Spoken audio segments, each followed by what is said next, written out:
Buenos días, mi nombre es Valeria Torres del Servicio de Farmacología Clínica y Pro. En el momento estamos rotando por el internado electivo en 14º semestre.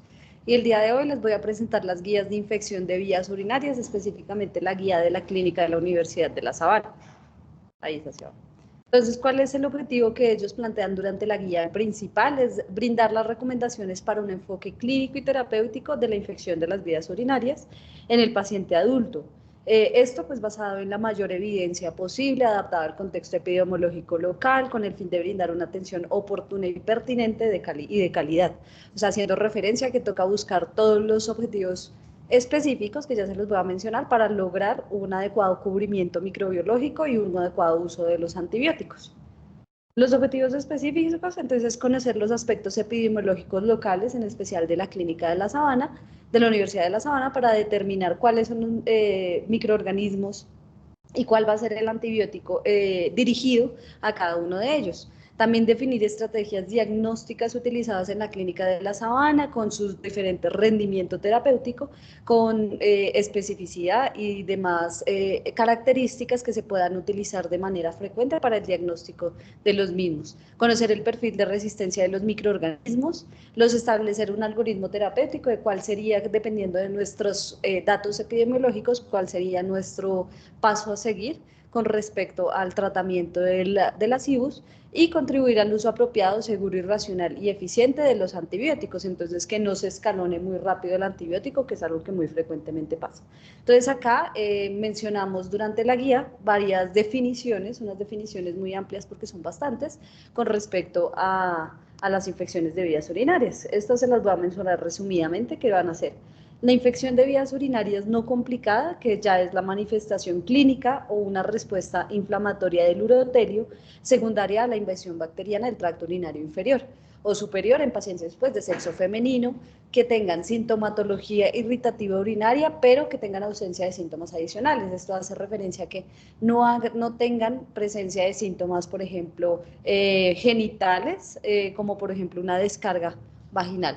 Una IBU complicada, por el contrario, ya se define como una infección de vías urinarias, pero ya en pacientes con algún tipo de alteraciones anatómicas o funcionales relevantes del tracto urinario, y también se describen infecciones en hombres, en niños, en inmunosuprimidos, en pacientes diabéticos, en pacientes con catéteres de la vía urinaria, con obstrucción, con una insuficiencia renal, trasplante renal o neurogénicos. En esos, todo paciente que cumpla con esos criterios ya se puede considerar como una infección de vías urinarias complicada.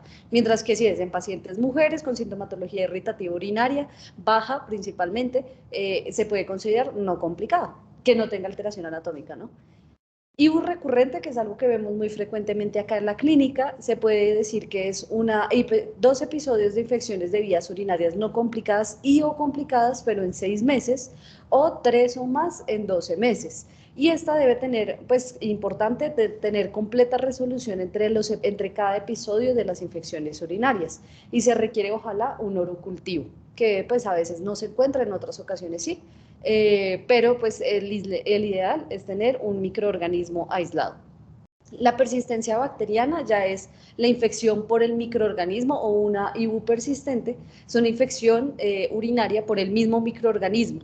Y esto se debe a múltiples razones según lo que describe la clínica. Entonces puede ser por un antibiótico que está a dosis subterapéuticas, un incumplimiento del esquema de tratamiento, entonces que se le indica al paciente tener 7 o 15 días de antibiótico y realmente no cumple con el esquema y solo se da 3 días de antibiótico porque le mejoraron los síntomas y ya. Entonces ahí tenemos una infección por el mismo microorganismo, un trastorno de mala absorción que pues puede que disminuya la biodisponibilidad del medicamento, o la resistencia del microorganismo que pues uno realmente con el antibiótico que uno le esté aplicando no le esté funcionando. Y no se obtiene un urocultivo negativo posterior al tratamiento y persiste la sintomatología. Eso es básicamente, o sea, después de que uno da el tratamiento, uno pide el urocultivo de control y sigue saliendo positivo. También dentro de las otras definiciones, que son bastantes, entonces tenemos la reinfección, que es el nuevo evento de infección urinaria por el mismo germen o uno diferente que es adquirido a partir de la flora periuretral, perineal o rectal, tras una resolución completa de la clínica del episodio anterior o un urocultivo negativo.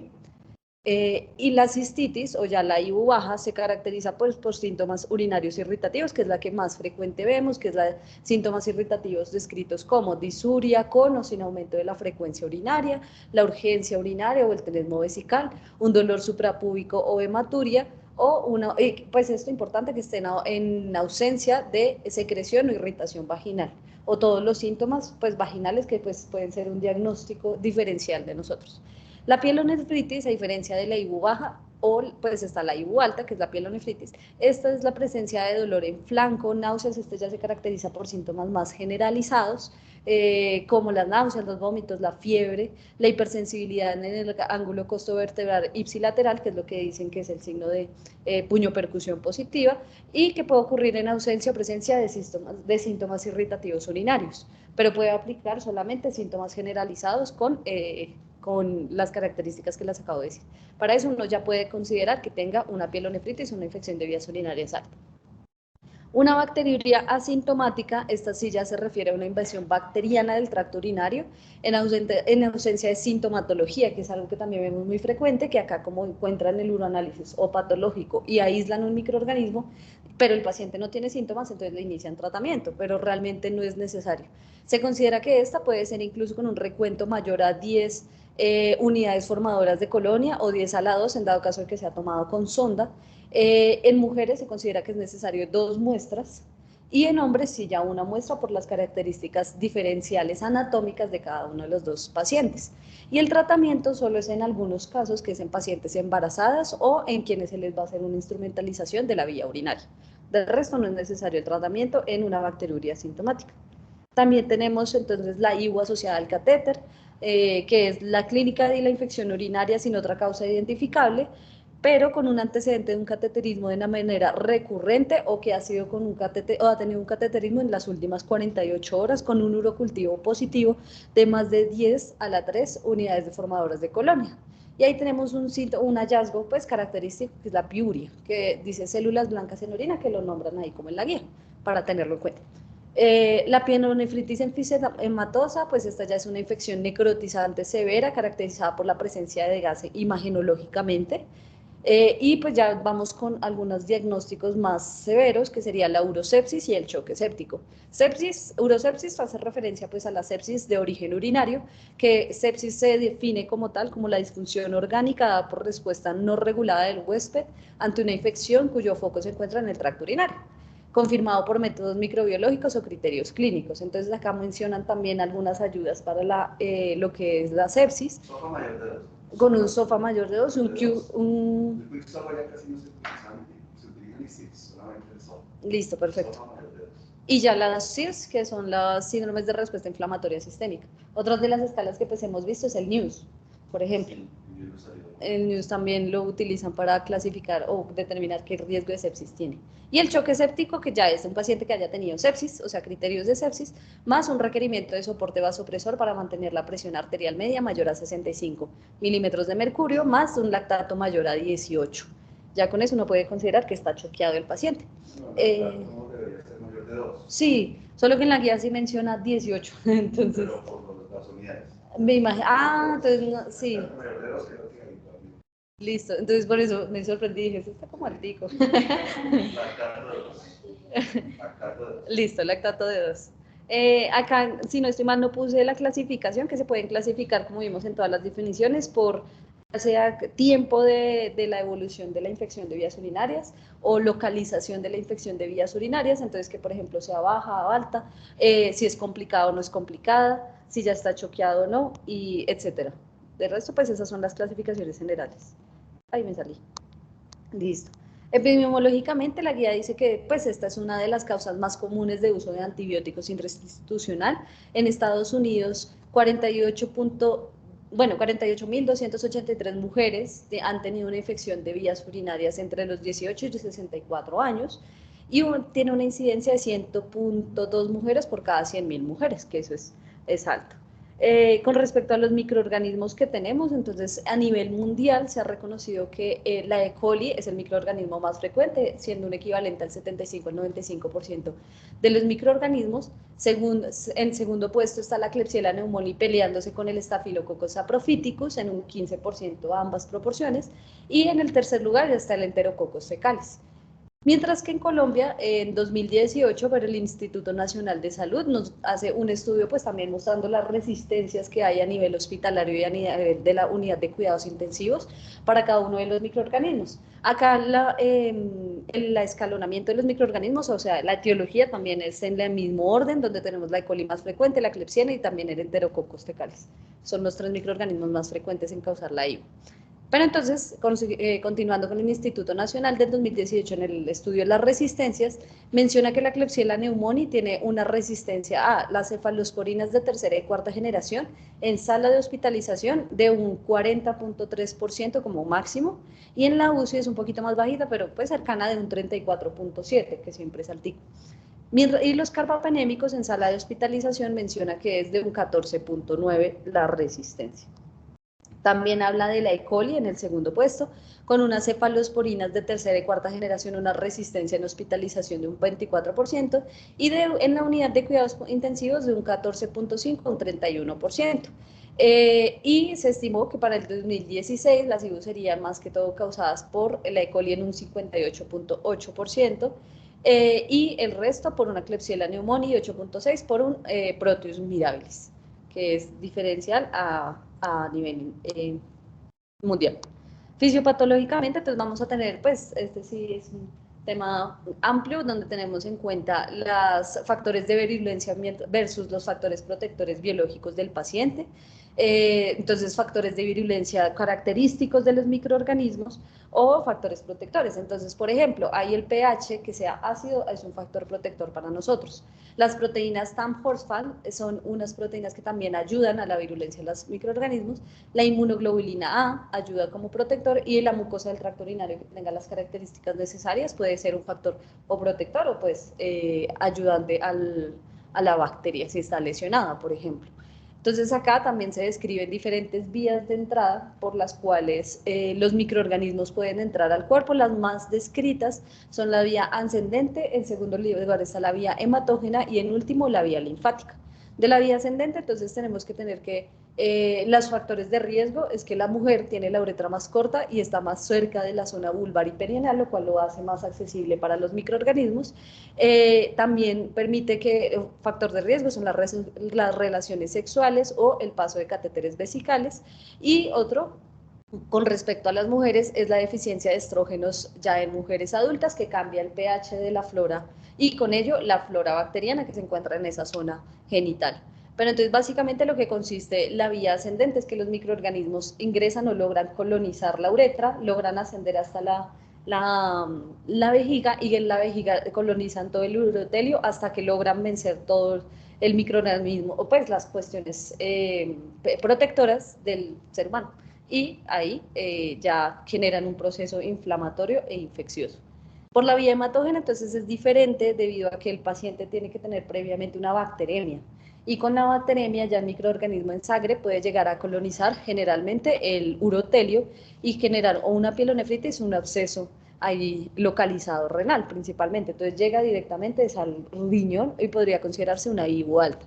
Y microorganismos diferentes a lo que puede ser la vía ascendente, que son microorganismos gram negativos, serían en la vía hematógena los gram positivos como un Staphylococcus aureus.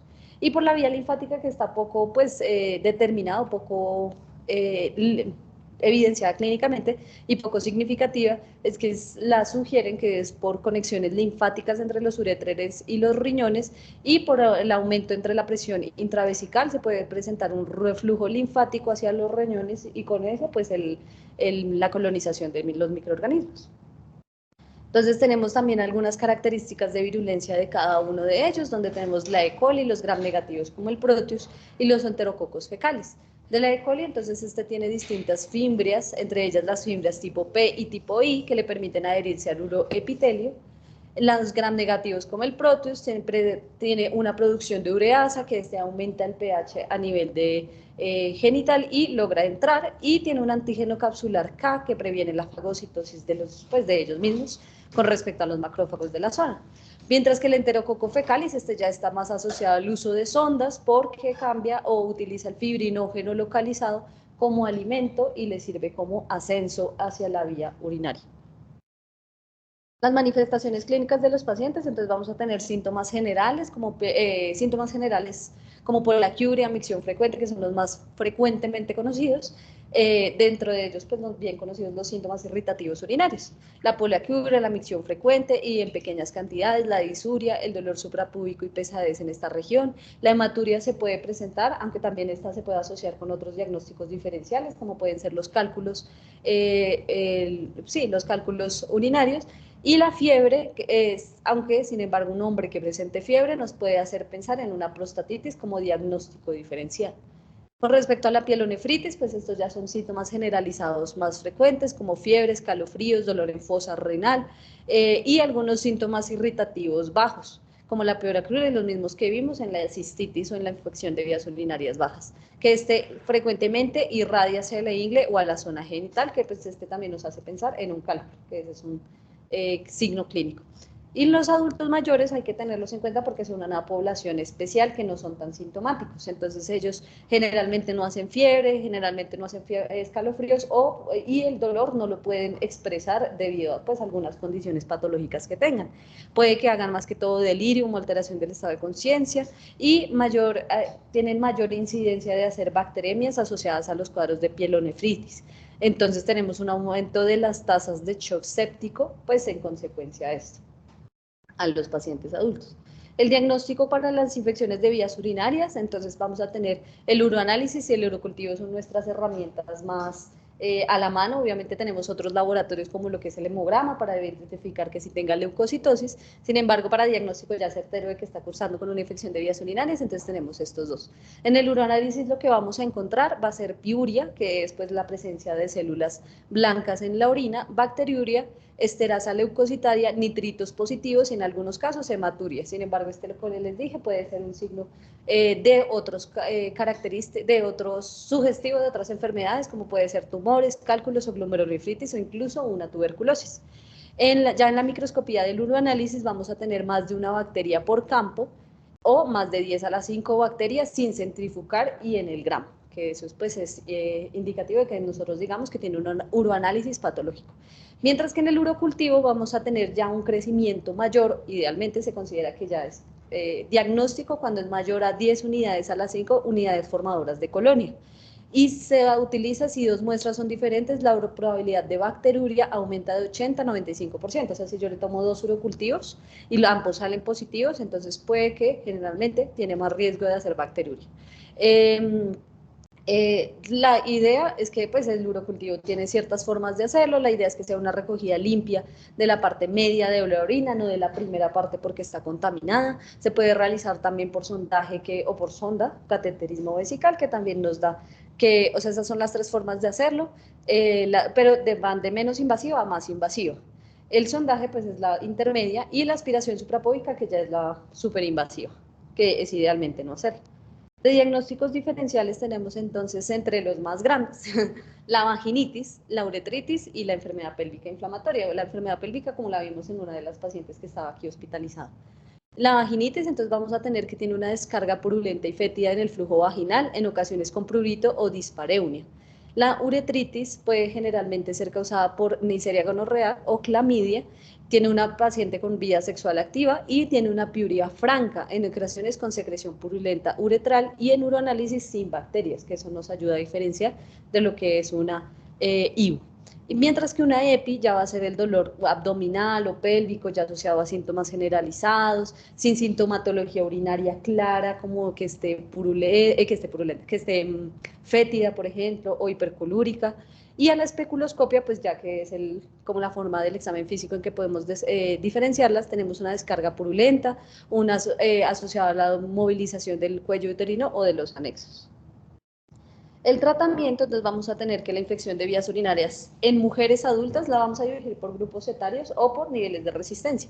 y como va a ser ambulatorio u hospitalario. Entonces, una IBU en una mujer adulta que pues tiene mayor factor de riesgo de presentar una IBU, se va a manejar con pues, o idealmente con un antibiótico bajito como la nitrofurantoína o la fosfomicina. La nitrofurantoína vamos a utilizarla 100 miligramos vía oral cada 8 horas por 10 días, que esta nos ayuda a acidificar la orina, y la fosfomicina es 3 gramos vía oral, dosis única, o con cefalexina, desde 750 miligramos vía oral, 2 tabletas cada 24 horas por 5 días, que es una cefalosporina de primera generación. Después la IBU baja en hombres, que ya se puede considerar una IBU complicada, ya le podemos dar si es adulto joven o adulto mayor, diferenciarlo en si es ambulatorio o si es, bueno, si ambos son ambulatorios. Entonces, en el adulto joven, el ideal es tomar los cultivos, en los dos, perdón, para poder identificar el microorganismo y darle un antibiótico dirigido. A diferencia de la mujer, que ya puede ser un poquito más empírico en una mujer joven. El adulto, entonces le vamos a dar ciprofloxacina 500 cada 12 horas por 28 días, o en ambulatorio de adulto mayor le vamos a dar nitrofurantoína, fosfomicina o cefalexina. También en las dosis similares a las del adulto mujer. Mientras que tenemos una mujer, una IBU en una mujer en embarazo, entonces podemos tener una IBU baja o una bacteriuria asintomática que va a ser manejo ambulatorio, o una alta que ya requiere manejo hospitalario. Y con este tenemos que tomar un urocultivo previo.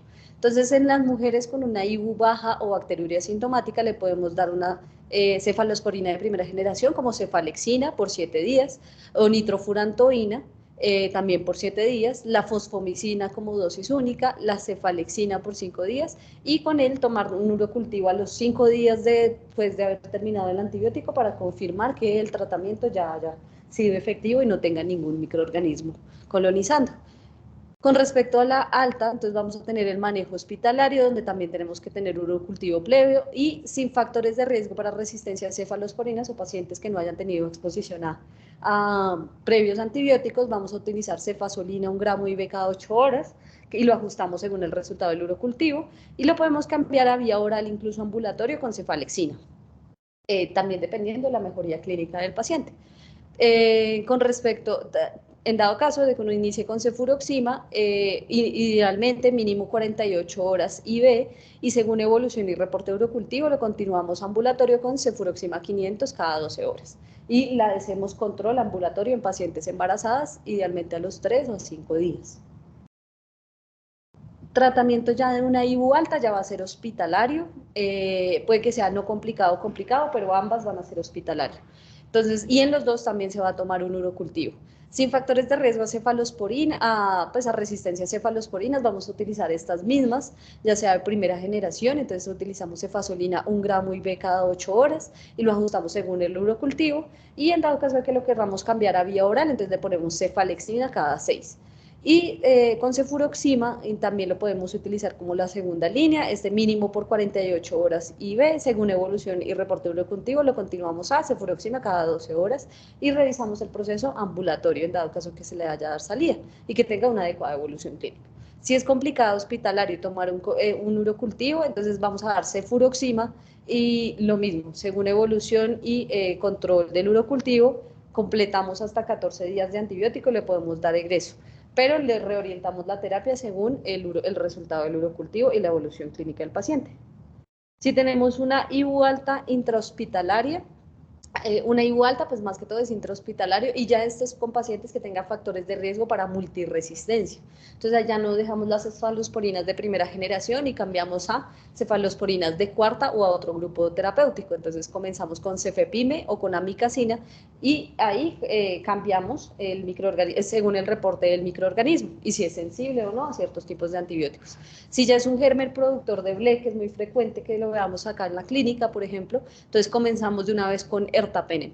Y no utilizar pues en pseudomonas, y ahí verificamos el antibiograma. Y se deja por 14 días para una IBU alta.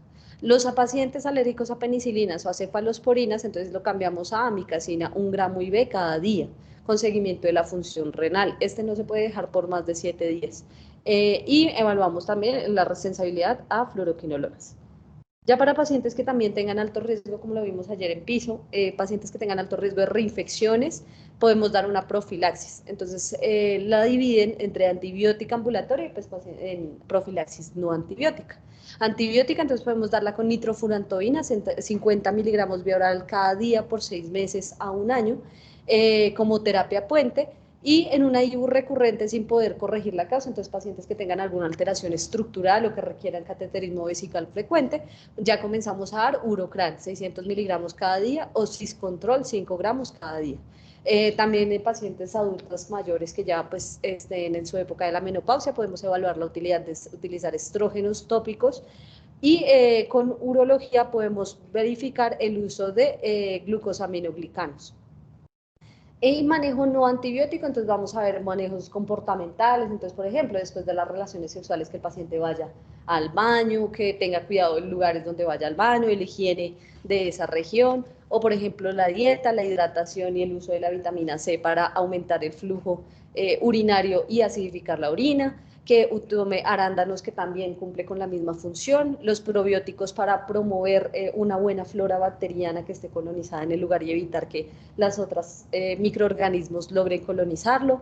Existen las vacunas, sin embargo sé que esas no tienen una adecuada evidencia o pues no se han colocado regularmente en los pacientes o no se han promovido porque pues no, realmente científicamente no se han demostrado lo suficiente.